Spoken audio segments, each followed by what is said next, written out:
ألف مبروك، فوز في ظروف صعبة تحت ضغوط شديدة. حدثينا عن مشاعرك وأنت تنتقلين إلى المنافسة على الذهب والفضة لبلدك الجزائر.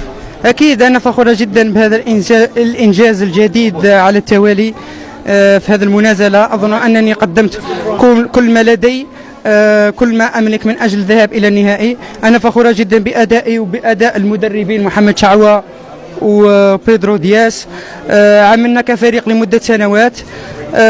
الحمد لله اليوم الحلم أصبح حقيقة. إن شاء الله نركزوا ونكونوا في قد المسؤولية اللي راهي تنتظر فينا، هو النهائي، نهائي الحلم.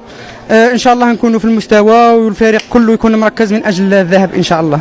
إيمان، قبل مباراة ربع النهائي شهدنا حملة ضدك موجهة. قبل هذه المباراة يبدو أن الحملة ازدادت شراسة، هناك اتهامات، هناك مؤتمرات صحفية، اسمك تم إدراجه في خلافات سياسية على مستوى العالم. هذه الضغوطات ربما لبعض الرياضيين كفيلة بتحطيمهم على المستوى النفسي، على المستوى المعنوي. كيف تعاملت مع هذه الضغوطات وقدمت هذا الأداء الكبير على حلبة الملاكمة؟ والله بكل صراحة هنالك فريق خاص من طرف اللجنة الأولمبية الدولية المشكورة على هذه الالتفاتة اللي راهو يتبعني ويقوم بالواجب تاعو باش نتفادى هذه الصدمة.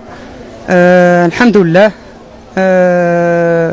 نظن أني نركز على المنافسة، أما أشياء أخرى لا تهم. أنا راني مركزة في المنافسة، المهم هو أني هنا وأني متأهلة للنهائي. إن شاء الله يكون نهائي جميل ويكون إن شاء الله نهائي الحلم، وأقدم كل ما لدي، وإن شاء الله كون قدمت كل ما يحب الشعب اليوم إن شاء الله.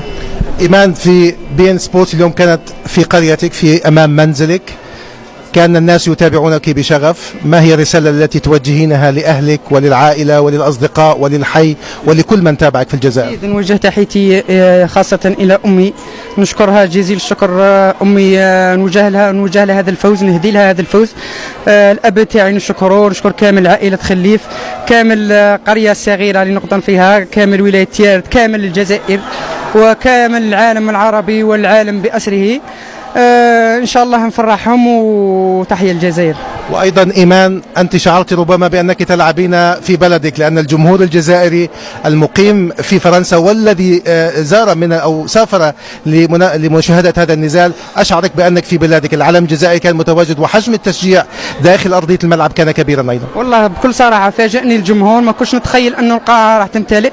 عندما دخلت القاعة قال لي الشيخ، قال لي بزاف شعب راهو ينتظر.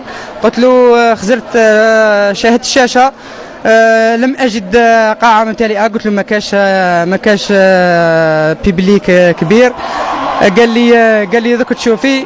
من جيت طالعه شفت البيبليك، فوجئت بكل صراحه، فوجئت بحجم الجمهور.